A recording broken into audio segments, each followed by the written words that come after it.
할렐루야. 예수 그리스도 이름으로 하나님 말씀 증거하겠습니다. 우리 다 같이 디모데전서 4장 13절에서 16절까지 말씀을 우리 같이 읽겠습니다. 디모데전서 4장 13절에서 16절까지의 말씀을 우리 같이 읽겠습니다. 13절 시작.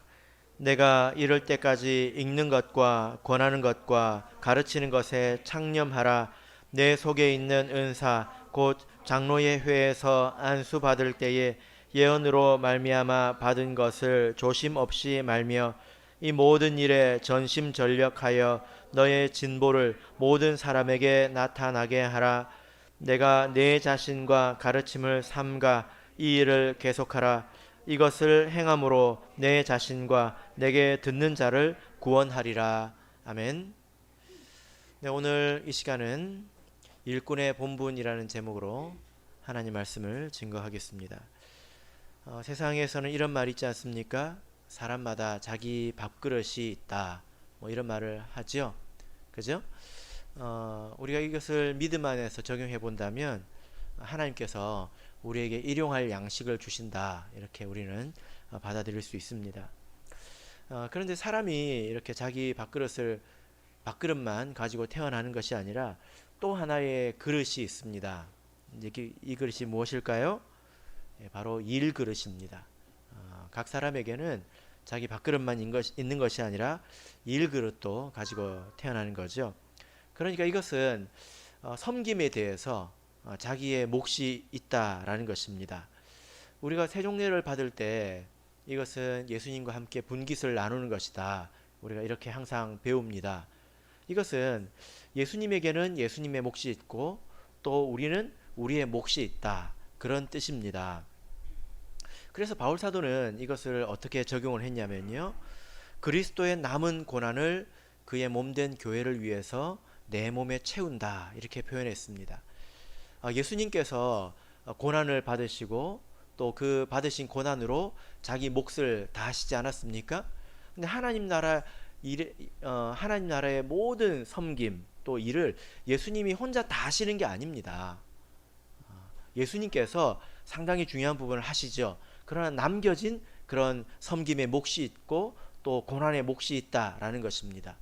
그 중에 우리의 몫도 있다는 거죠. 세종례를 받을 때 우리 각자의 몫이 이렇게 생기게 되는 것입니다. 우리가 이것을 생각할 때에 내가 참으로 인생을 사는 것 같을 것입니다. 우리가 단지 편하게 살기를 원한다면 거기서 이제 행복이 올 것이라고 생각한다면 이것은 착각이죠. 예, 한 달만 편하게 지내보신다면 아실 겁니다. 사람은 일이 있어야 합니다. 내가 태어나서 무슨 일을 하고 살까? 예, 이것을 찾아야죠. 그런데 우리가 하나님의 말씀으로 인해서 내가 하나님 나라 안에서 어떤 섬김의 몫이 있다, 이것을 깨달았을 때 내가 인생을 살아가는 그런 기쁨이 비로소 느껴지는 것입니다. 그때 마음에 뜨거움이 있죠. 그런데 우리가 이렇게 내 삶의 섬김의 몫을 이제 다 하려고 할 때 한 가지 조심해야 되는데요. 그게 뭐냐면 마음이 뜨거워졌을 때 내 방식대로 혹은 내 경험대로 집에서 하던 대로 이렇게 해서는 안 됩니다. 그래서 마음이 뜨거워졌을 때 이 부분을 특별히 조심해야 합니다. 국도 뜨거울 때는 조심해야죠. 쏟으면 큰일 나지 않습니까? 마음도 마찬가지입니다. 사명감이 불타오르고 내가 이렇게 해야지, 내가 저걸 해야지, 막 불타오를 때 상처받고 꺾이는 일들이 제법 있습니다. 왜 그럴까요? 사람은 보통 자기 성격대로 일을 하거든요. 그리고 집에서 하던 대로, 또 내가 사회에서 경험한 대로, 또 인터넷에서 검색한 대로 그렇게 해 버릇하기 때문에 그런 것입니다. 그렇게 하면 결과가 좋지 않습니다. 교회 안에서 분란이 생기죠. 한번 생각해 보십시오. 마음이 뜨거운 사람이 두 사람이 있는데 각자의 방식대로 하면 무엇이 일어나겠습니까? 충돌이 일어나겠죠. 그죠? 그래서 마음이 뜨거워졌을 때 도리어 마음을 차분하게 하고 내가 어떤 방식으로 어떤 길을 따라서 해야 되는지 차분하게 우리가 행할 줄 알아야 된다라는 것입니다. 그래서 도리어 이 뜨거운 마음으로 인해서 상처받는 일이 여러분에게는 없기를 바랍니다. 우리가 하나님 말씀을 통해서 섬김의 방식을 잘 깨닫는다면 우리가 복을 많이 얻게 됩니다. 여러분 이것에 대해서 공감하십니까? 디모데전서 3장 13절을 보시면 이 섬김, 수고 여기에 고난만 있는 것은 아니죠. 디모데전서 3장 13절을 이렇게 보시면 집사의 직분을 잘한 자들은 아름다운 지위와 그리스도 예수 안에 있는 믿음의 큰 담력을 얻느니라 이렇게 말하고 있습니다. 그러니까 내가 어떤 직분, 섬김의 몫을 제대로 잘한다면 아름다운 지위를 얻게 되고 그 다음에 믿음이 더 깊어져서 풍성해진다는 것입니다. 그리고 4장 8절에서는 금생과 내생의 약속이 있다 이렇게 말하고 있죠. 그리고 오늘 본문 16절을 보겠습니다. 16절을 보면 다시 한번 읽어볼까요? 읽겠습니다. 시작. 내가 내 자신과 가르침을 삼가 이 일을 계속하라. 이것을 행함으로 내 자신과 내게 듣는 자를 구원하리라. 이렇게 섬김을 잘하는 것이 결국 어디에까지 이어집니까? 구원에까지 이어진다는 것입니다. 그러니까 하나님께서 우리에게 맡겨주신 이 섬김의 몫을 잘할 때 우리 삶이 풍성해집니다. 하나님의 은혜로 풍성해지고 또 믿음도 풍요로워집니다. 하나님에 대해서 더 많은 것을 알게 되고 더 깊은 지식을 갖게 됩니다. 그리고 그런 사람이 구원에 더 가깝다고 말할 수가 있는 것입니다. 그러니까 결과적으로 자기에게 주어진 몫을 다하는 것은 구원과 관계가 있다는 것입니다. 자, 우리가 그 마태복음 25장을 보면 예수님의 비유가 세 가지가 나오죠. 어떤 비유가 나옵니까? 열처녀의 비유, 또 달란트의 비유, 그리고 양과 염소의 비유가 나오죠. 예수님께서 갑자기 25장이라서 이렇게 비유를 말씀하신 것은 24장과 관계가 있습니다. 24장에서 예수님께서 말세의 징조를 말씀하셨거든요. 그래서 이런 일들이 있다 이렇게 말씀을 하셨습니다. 그리고 25장에서는 심판에 관한 비유를 하셨습니다. 세상 끝날에 관한 징조를 말씀하시고 세상 끝날이 오지 않겠습니까? 그럼 하나님께서 심판하실 텐데, 그래서 24장은 심판으로 끝나죠. 심판하실 텐데 어떤 기준으로 심판을 하실 것이냐, 이것에 대해서 비유로 세 가지를 말씀하신 거예요. 그 두 번째 비유가 달란트의 비유입니다. 이 달란트는 무엇입니까? 하나님께서 각 사람에게 주신 재능, 은사들을 말하죠. 이것을 어떻게 활용했느냐, 이것이 심판의 항목이라는 것입니다. 그러니까 우리가 교회에서 자기의 은사를 잘 활용하고 재능을 잘 활용하면 하나님께 복을 얻고 상을 받고 그런 정도의 문제가 아니라 이것을 가지고 심판해 하시겠다는 것입니다. 자, 마태복음 25장을 보겠습니다. 마태복음 25장 21절을 보겠습니다.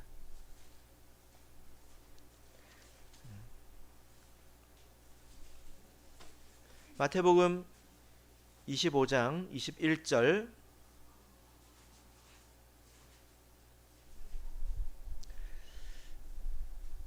자, 읽겠습니다. 시작. 그 주인이 이르되 잘하였도다 착하고 충성된 종아, 내가 작은 일에 충성하였음에 내가 많은 것으로 내게 맡기리니 내 주인의 즐거움에 참여할지어다 하고, 이것은 자기의 재능을 잘 활용한 사람들이죠. 내 주인의 즐거움 안으로 들어오라 이렇게 초청하고 있습니다. 자, 그런데 이 재능을 잘 활용하지 못한 사람은 30절 보실까요? 어떤 처분을 받게 됩니까? 30절 읽겠습니다. 시작. 이 무익한 종을 바깥 어두운 데로 내어 쫓으라. 거기서 슬피 울며 이를 갈미 있으리라 하니라. 자, 이 재능을 잘 활용하지 못하는 사람은 이를 갈게 될 것이다 이렇게 말하고 있습니다. 혹시 여러분 밤에 주무시면서 일을 가시는 분 계십니까? 지금 이 한번 갈아보세요. 심판 이후에는 갈지 마시고 지금 한번 갈아보시길 바랍니다. 이를 갈아서 뽀드득 뽀드득 소리를 내려면 아마 이가 부러질 것 같은 그런 느낌이 드실 거예요. 제가 제 자취를 할 때, 학생 때 자취를 하는데요. 밤에 누가 창문을 여는 거예요. 저는 도둑이 들어오는 줄 알고 깜짝 놀랐습니다. 창문을 보니까 닫혀 있어요. 도대체 이게 무슨 소리지? 하고 봤더니 그 친구가 이를 갈았습니다. 잠을 잘 수가 없더라고요. 그래서 제가 그 다음날 친절하게 혹시 마우스피스 껴볼 생각 없냐? 권투 선수들이 입에 꽉 물고 자는 거 있잖아요. 이빨이 정말 안 좋을 것 같다. 이렇게 이야기를 했더니 3일을 잘 안 간다고 하더라고요. 그거를 뚫어버린대요. 얼마나 세게 갑니까? 그러니까 이가 갈린다는 것은 그 정도로 고통이 크다는 거거든요. 무엇을 당해야 이렇게 이를 갈게 될까요? 마태복음에서는 이렇게 이를 간다는 표현이 총 6번 나옵니다. 이 본문을 다 찾아보면 우리가 쉽게 알 수 있는데요. 8장 11절을 보겠습니다. 마태복음 8장 11절.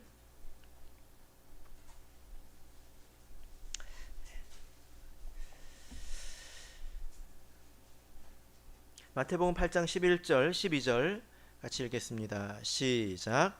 또 너희에게 이르노니 동서로부터 많은 사람이 이르러 아브라함과 이삭과 야곱과 함께 천국에 앉으려니와 나라의 본 자손들은 바깥 어두운 데 쫓겨나 거기서 울며 이를 갈미 있으리라.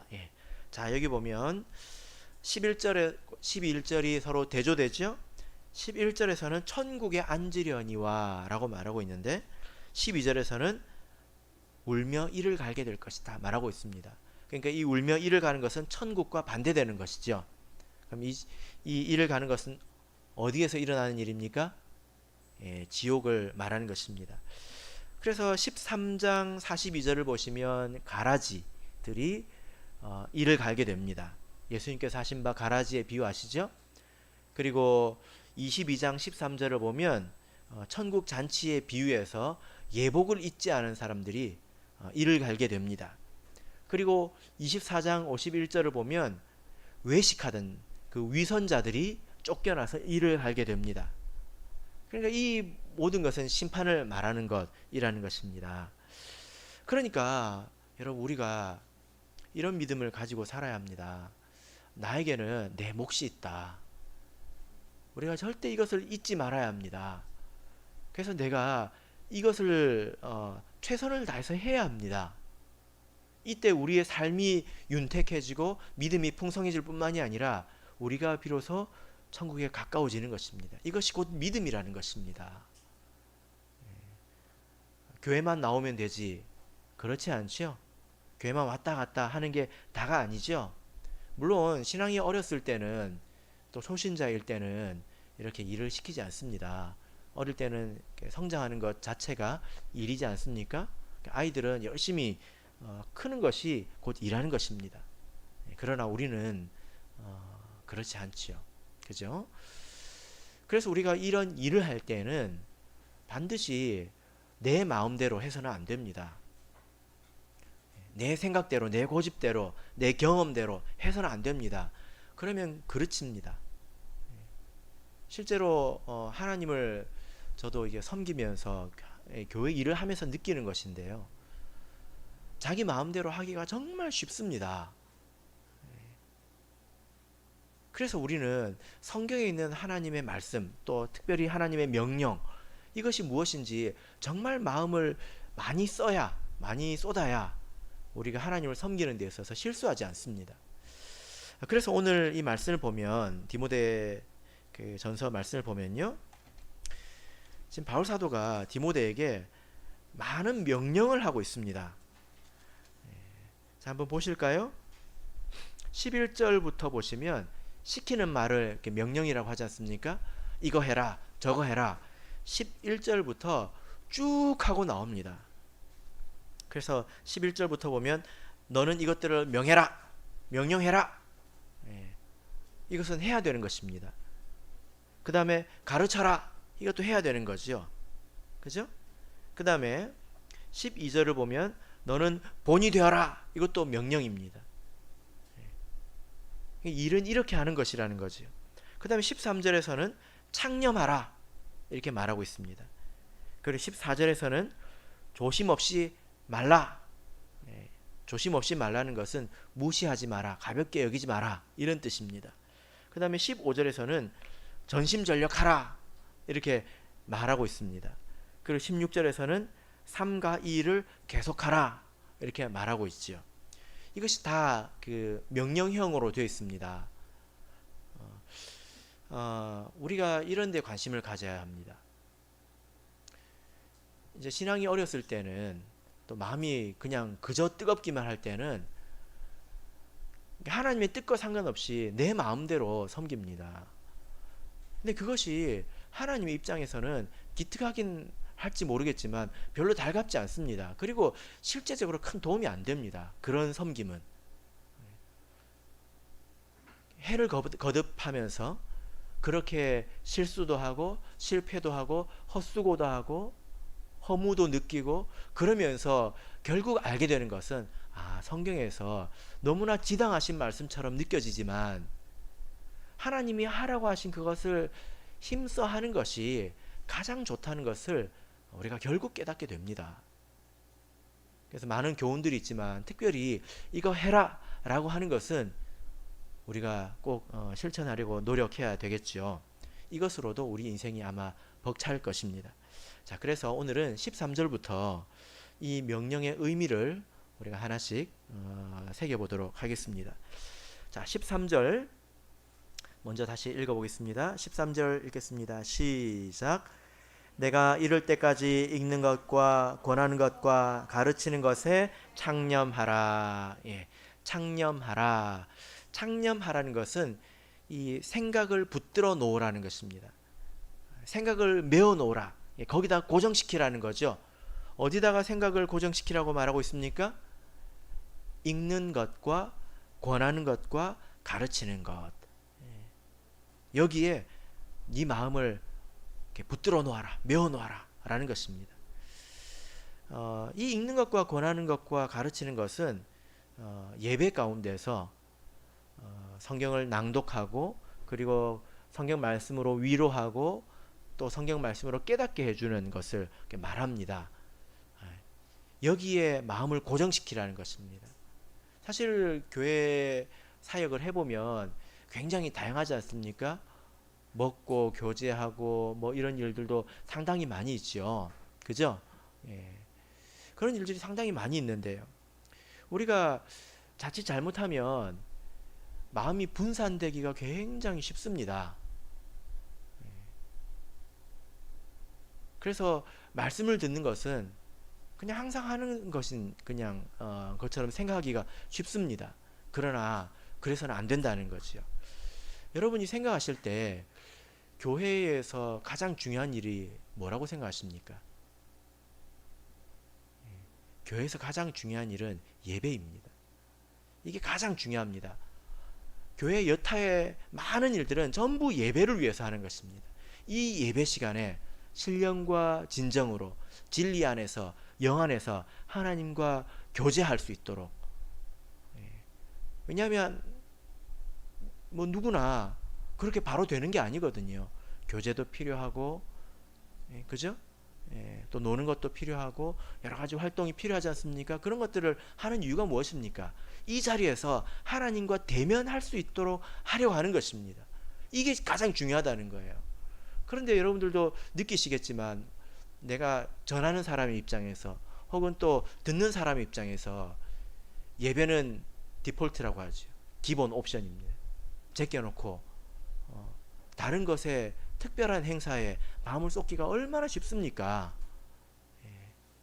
그건 잘못된 거라는 것입니다. 이게 가장 중요합니다. 하나님 말씀을 듣지 않으면 또 하나님을 대면하지 않으면 사람은 근본에서 변하지가 않거든요. 그죠? 이 세상에 가장 단순한 이치가 콩 심은 데 콩 난다는 것 아니겠습니까? 팥 심은 데 팥이 나겠죠? 사람도 마찬가지입니다. 들어오는 게 있어야, 마음에 심겨지는 게 있어야 나는 게 있습니다. 열매가 나게 됩니다. 내가 하나님 말씀을 귀 기울여 듣지 않고 그게 내 마음에 새겨지지 않으면 절대 좋은 게 나지 않습니다. 좋아 보여도 그것은 그 사람의 성격의 열매일 뿐입니다. 그래서 우리가 이것을 가장 중요한 일로 여겨야 됩니다. 교회에서 그 가장 위험한 것은 이걸 나누려고 하는 것인데요. 뭐냐면은 신학, 하나님을 말씀을 깨닫는 것, 이것과 신앙생활, 이걸 나누려고 하는 거예요. 나누려고 하는 것입니다. 그래서 어떤 때 여러분들께서 이렇게 말씀을 들어보면 이게 도대체 우리가 사는 것과 무슨 관계가 있지? 이렇게 그냥 성경 그 자체를 아는 것에 불과한 그렇게 보이는 내용도 배우지 않습니까? 특별히 성경 공부할 때도 이제 그런 걸 이렇게 배우게 되죠. 그죠? 그런 것과 신앙생활을 나누는 것이 굉장히 위험하다는 거예요. 이것은 잘못 알고 있는 것입니다. 제가 최근에 결혼에 대해서 말씀을 많이 전하고 있는데요. 만약에 우리가 이런 부분에서 잘못 알고 있다면 어떤 일이 생길까요? 사실 우리가 잘못 알고 있는 게 많습니다. 근데 그렇게 잘못 알고 있다면 힘을 썼을 때 엉뚱한 방향으로 힘쓰지 않겠습니까? 아는 게 먼저라는 것입니다. 그래서 우리 교회는 특별히 이 교회의 뭐라고 그럴까요? 풍토라고 할까요? 우리 교회의 풍토가 말씀을 중요하게 여기는 그런 교회가 되어야 합니다. 이게 가장 중요합니다. 이것은 우리가 만들어가는 거거든요. 그래서 누구든지 이 교회 왔을 때 이 교회는 말씀을 듣는 것을 중요하게 생각한다. 그래서 그렇게 동화되는 교회가 되어야 합니다. 우리가 서로 이렇게 힘을 써야 합니다. 예수님께서도 제자들을 밤낮 가르치지 않았습니까? 그리고 바울사도도 제자들을 눈물로 밤낮 가르쳤다 이렇게 말하고 있죠. 그럴 때에 성도들이 바른 방향으로 힘을 쓰게 되고 바른 방향으로 힘을 썼을 때에 하나님을 경험하게 되고 믿음이 생기게 됩니다. 엉뚱한 방향으로 힘쓰면 하나님을 경험할 수가 없어요. 그럼 믿음이 생기지 않습니다. 그래서 교회에서 가장 중요한 것은 기초에서부터 또 결과까지 이것은 말씀을 듣는 것이라는 겁니다. 자, 이제 14절을 보겠습니다. 14절 자 읽겠습니다. 시작. 내 속에 있는 은사 곧 장로의 회에서 안수 받을 때에 예언으로 말미암아 받은 것을 조심 없이 말며. 예. 자, 여기 보면 조심 없이 말라. 이 말은 참 신비로운 말이죠. 조심 없이 말라. 연아야, 조심 없이 말라. 뭐 하라는 뜻이에요? 예, 이 말의 뜻은 무시하지 마라, 등한히 여기지 마라, 가볍게 여기지 마라. 이것은 반대로 무겁게 여겨라. 여러분들도 모든 사람의 말을 다 무겁게 여기는 것은 아니죠. 어떤 사람의 말은 가볍게 여기지 않습니까? 어떤 사람의 말은 굉장히 무겁게 여겨서 평생 잊지 않는 그런 말도 아마 있을 것입니다.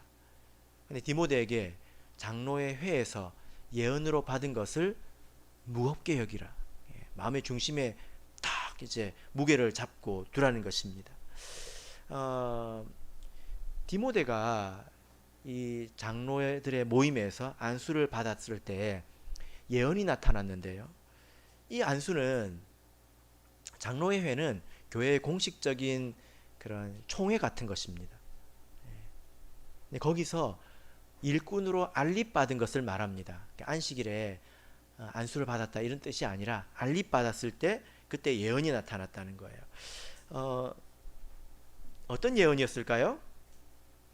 자, 1장 18절을 보면 이렇게 말하고 있습니다. 바울 사도도 이것을 정확하게 기억을 하고 있는데요. 디모데전서 1장 18절 읽겠습니다. 시작.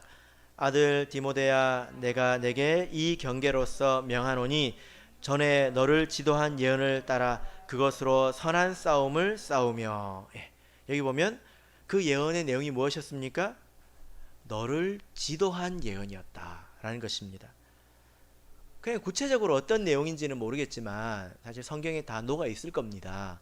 그런데 그 예언의 방향은 디모데가 어떻게 앞으로 하나님을 섬겨야 될지에 대해서 지도하는 예언이었다는 거예요. 그것을 절대로 잊지 말고 가볍게 여기지 말고 그것을 마음의 중심에 두라 라는 것입니다.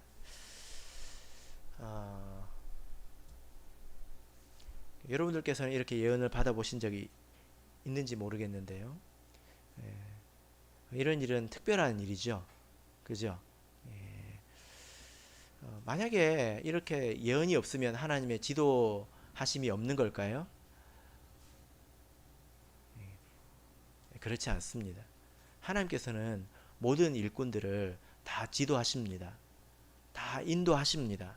그래서 우리는 이 말씀을 통해서, 일반적으로 듣는 이 말씀을 통해서 하나님이 나에게 주시는 말씀을 우리가 알아들어야 합니다. 그걸 통해서 새겨 들어야 합니다. 그런데 특별한 경우에는 이렇게 하나님께서 예언으로 주실 수가 있겠죠. 성경을 보면 이렇게 특별하게 예언을 받는 사람은 특별히 어려운 일을 겪을 때가 많습니다. 특별히 짐이 무거우니까 이렇게 예언을 주셔서 일을 하게 하는 경우가 많죠. 그죠? 성경의 대표적인 사람이 에스겔입니다. 에스겔 선지자는 참 특별한 사람인데요. 포로 시대의 선지자였죠. 그죠? 근데 그 선지자의 예언을 보면 그는 말세의 선지자, 신약의 선지자라고 해도 과언이 아닐 정도로 그 에스겔은 계시록과 관계가 있습니다. 그가 참 희한한 환상들을 많이 보고 예언을 많이 했는데요. 반대로 그 개인의 삶을 보십시오. 에스겔은 굉장히 고통을 많이 받았습니다. 여러분 어떤 것을 원하십니까? 여러분 특별한 예언을 받고 특별히 어려운 일을 겪기를 원하십니까? 아니면 일반적인 말씀을 통해서 다 찰떡같이 알아들으시겠습니까? 예. 그래도 우리에게 필요하면 하나님께서 이렇게 주실 것입니다. 이 말씀 가운데서 우리가 중요한 것은 장로의 회에서 예언이 있었다는 것인데요. 장로의 회가 주라는 것입니다. 그리고 예언은 거두는 것입니다. 이렇게 한번 생각을 해보세요. 사람들이 장로의 회에서 예언이 있다고 하면 장로의 회는 잊어버리고 예언만 크게 생각하거든요. 이게 잘못된 것입니다. 본질은 장로의 회예요. 교회가 하는 일이라는 것입니다. 그것을 인증하는 것이 예언일 뿐입니다. 여러분 최근에 우리 100주년 기념 간증집 나왔죠? 좀 읽어보셨는지 모르겠는데 복음을 전하는 곳에, 특별히 처음 복음의 발길이 닿는 곳에는 이적 기사가 많습니다. 근데 그 이적 기사는 거두는 거예요. 이 사람 말을 들어라 하고 지시해 주는 거죠. 핵심은 무엇입니까? 그 사람의 말입니다. 그렇지 않습니까? 근데 그 사람의 말을 귀담아 듣지 않고 이적 기사만 관심을 가지면 그런 사람들은 결국 다 떠나게 됩니다.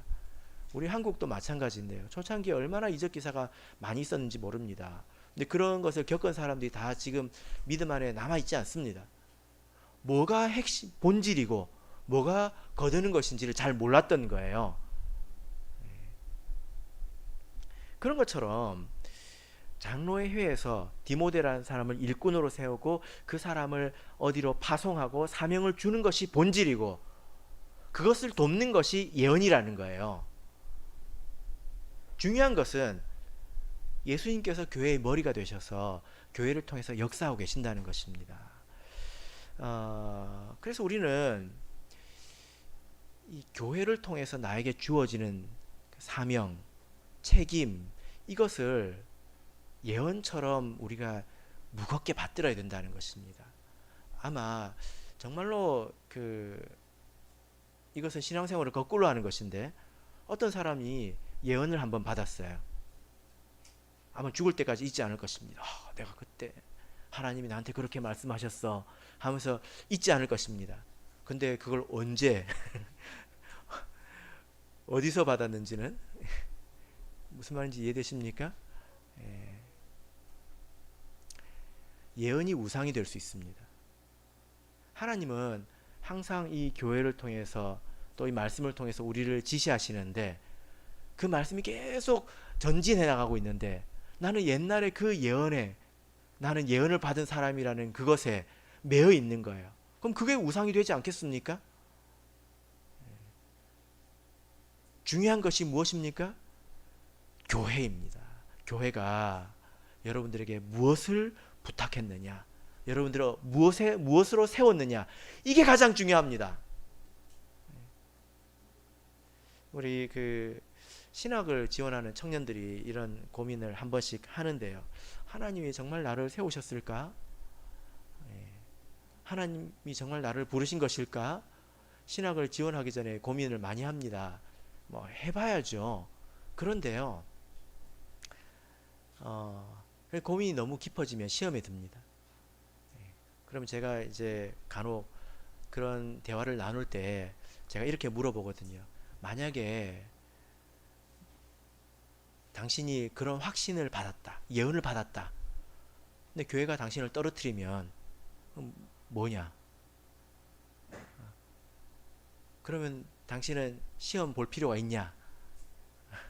자기가 스스로 시험 보는 거죠. 그죠? 그런 고민을 할 필요가 없습니다.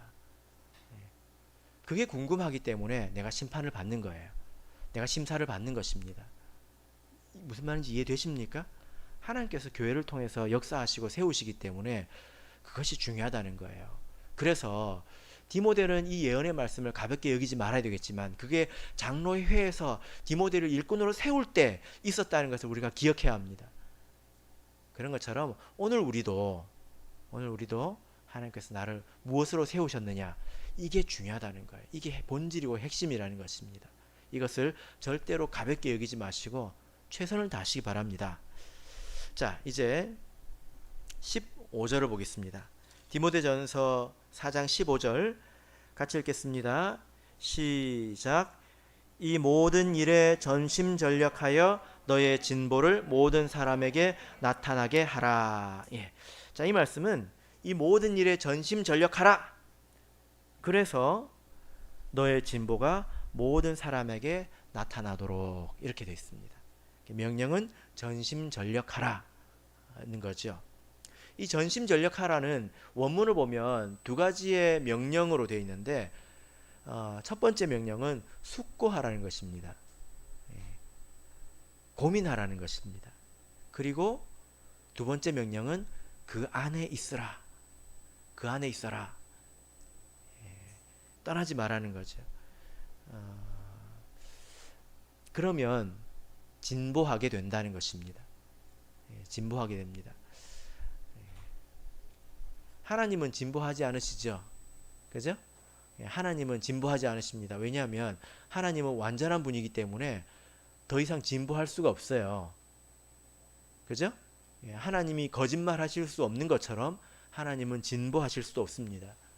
누군가가 진보해야 된다면 그 사람은 불완전하다는 뜻입니다. 그러니까 지금 디모데는 완전합니까? 불완전합니까? 불완전해요. 그죠? 완전한 사람이 일꾼을 한다는 것은 착각입니다. 그의 믿음은 정직했습니다.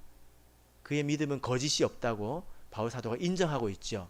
그러나 그가 좋은 일꾼이라고 말하기는 힘듭니다. 왜냐하면 아직 여러 가지 식견이나 경험이나 지혜에 있어서 그가 아직 덜 준비가 되었기 때문에 그렇습니다. 그런 면에서 그에게 진보가 필요하다는 거예요. 여러분들께서도 진보하고 싶으시죠? 진보하려면 이렇게 하면 됩니다. 숙고해야 합니다. 그리고 그것에 내 마음을 메어둬야 합니다. 우리가 흔히 이런 말을 하지 않습니까? 마음이 콩밭에 가 있다. 내가 지금 이게 말씀을 들으면서도 내가 지금 다른 생각을 하고 있으면 그런 사람은 말씀에 있어서 진보하지 않습니다. 들어도 그 자리입니다. 말씀에 있어서 진보하려면 내가 들은 말씀을 집에 가서도 생각해 봐야 합니다. 그리고 이해가 안 되는 부분들을 계속 내 머리 속에 담고 있어야 합니다. 거기서 떠나지 말아야 되는 거예요. 사역에 있어서도 마찬가지인데요. 어떤 일이 나에게 맡겨졌다면 그 일을 내가 어떻게 해야 되는지, 이것에 대해서 내가 계속 생각해야 합니다. 어떻게 하면 더 잘할 수 있는지. 그죠? 예. 그리고 거기서 마음을 떠나지 말아야 합니다. 처음 일을 맡은 사람들에게 배울 점이 이런 부분이죠. 초보들은 전부 다 미숙하지 않습니까? 그래서 이것을 이렇게 해야 되나 저렇게 해야 되나 생각이 항상 거기에 있지 않습니까? 그러나 이렇게 완숙하면 사람이 게을러집니다. 그래서 그런 태도를 잊지 않으려고 노력해야 된다는 거죠. 그래야 우리가 지속적으로 진보할 수 있습니다. 우리는 아직 진보할 게 많이 남았죠. 많이 남았죠. 그죠? 예, 그렇습니다. 자, 이제 마지막으로 16절을 보겠습니다. 16절 읽겠습니다. 시작. 내가 내 자신과 가르침을 삼가 이 일을 계속하라. 이것을 행함으로 내 자신과 내게 듣는 자를 구원하리라. 예. 자, 여러분 이 말씀을 계속 잘 생각해 보시길 바랍니다. 아니, 구원은 믿음으로 받는 거 아니야? 근데 하나님께서 디모데를 일꾼으로 부르셨는데, 사명을 주셨는데 그 사명 안에는 재능이 포함이 되어 있습니다. 근데 그것을 다 하지 않았다는 것은 사실은 믿음이 없다는 거예요. 그래서 이것이 구원과 연관이 있다는 것입니다. 마지막으로 시킨 것이 무엇입니까? 삼가 이 일을 계속하라. 여기도 명령이 두 가지입니다. 첫 번째로는 삼가라, 조심하라는 거죠. 조심하세요, 여러분. 뭘 조심해야 됩니까? 밤길을 조심해야 됩니까? 뭘 조심해야 될까요? 자, 16절을 보시면 내가 내 자신과 가르침을 삼가라. 자기 자신에 대해서 조심하라는 것입니다. 그러니까 자기 자신을 항상 돌아보라는 거예요. 사람이 자기 보기에는 항상 자기가 옳아 보이지 않습니까? 그죠? 그래서 우리가 자기를 신중하게 돌아봐야 합니다. 그리고 다른 사람과 빗대어서 봐야 합니다. 그래야 내 자신이 이렇게 비로소 보이거든요. 사람이 그 사람에 대해서 이야기를 해줘도 자기가 뭐가 문제인지 잘 못 깨닫습니다.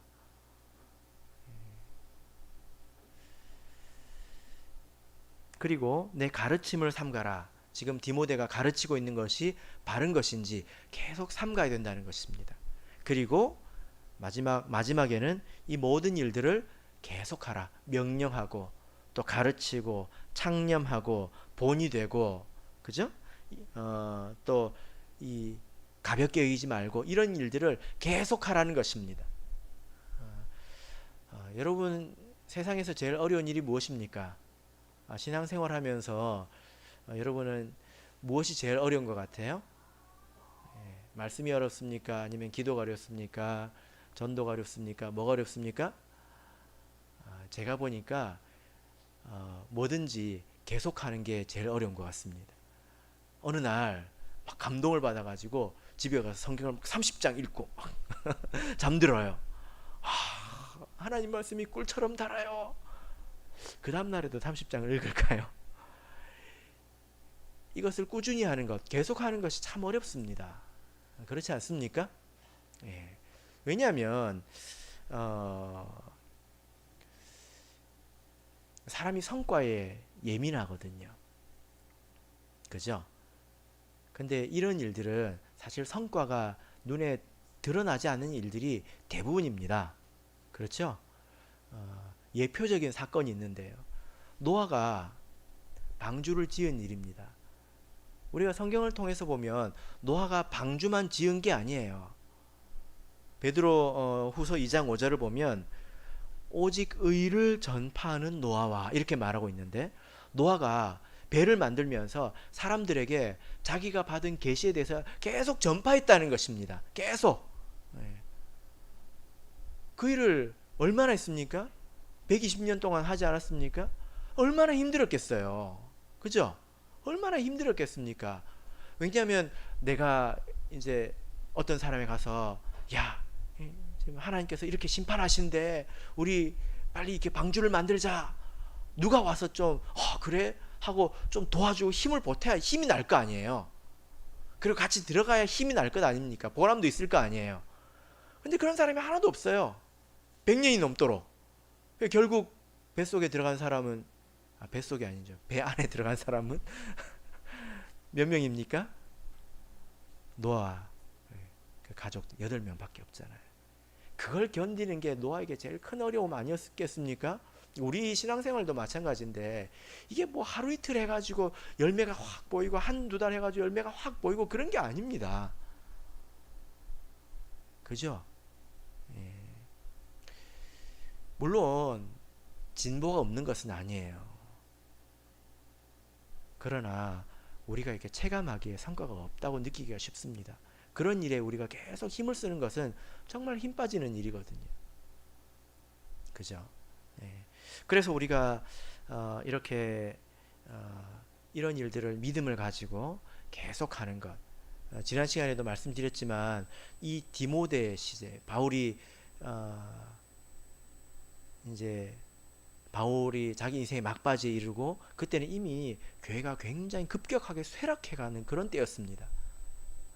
근데 디모데의 사명 그것을 계속하는 거예요.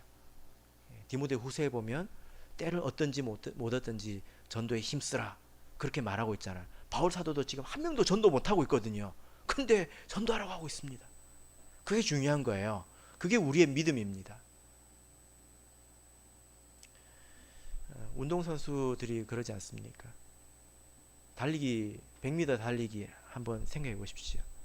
그 선수들이 1년을 연습을 하면 0.1초가 빨라질까요? 안 그렇잖아요. 어느 정도 궤도에 오르고 나면 1년을 죽기 살기로 연습했는데 0.1초가 느려지는 거예요. 그 다음에는 0.2초가 빨라졌다가 그 다음에는 다시 0.1초가 느려졌다가 그러지 않습니까? 우리도 신앙생활을 할 때 이런 인내심을 가져야 합니다. 이 일을 계속할 수 있어야 합니다. 어떤 어려움이 있어도 때로는 피곤하다 하더라도 일을 계속할 수가 있어야 합니다. 이런 일들을 위해서 디모데에게 바울 사도가 지금 이야기하고 있는데요. 디모데가 이런 격려를 받은 것 아니겠습니까? 제가 이 말씀을 생각할 때 디모데가 바울 사도에게 이런 말을 들었을 때 힘이 났을 것입니다. 그죠? 바울 사도가 이렇게 힘을 지금 북돋워주고 있는 거잖아요. 편지를 써가면서. 우리들에게도 그런 격려가 필요합니다. 서로 우리가 그렇게 격려해야 합니다. 우리가 서로 말씀을 더 듣자. 우리 말씀을 더 사모하자. 서로 격려해야 합니다. 그래서 어떤 때는 이 사람이 힘을 내고 어떤 때는 이 사람이 힘을 내고 서로 격려해야 합니다. 정말 우리 이것에 창념하자. 그리고 우리가 맡은 일들을 어떻게 더 잘할 수 있는지 계속 그걸 가지고 서로 격려하고 이야기를 나눠야 합니다. 그렇게 되면 우리가 하나님을 섬기는 것이 더 힘이 날 거예요. 또 그런 사람들의 모습을 보면서 자기도 돌아보게 될 것입니다. 그러면 우리의 구원은 처음보다 훨씬 더 가까운 것입니다. 그게 잘하고 있는 것입니다. 성과가 중요한 것이 아니라 우리의 태도가 항상 중요한 것이거든요. 말씀의 결론 맺겠습니다. 오늘 이 말씀을 통해서 바울 사도는 몇 가지의 명령을 디모데에게 주고 있습니다. 이것은 일꾼의 본분이죠. 저와 여러분이 이 말씀을 잘 생각해서 내 마음대로 내 생각대로 하나님을 섬기는 것이 아니라 하나님의 뜻에 항상 집중하시기를 예수 그리스도 이름으로 축복합니다.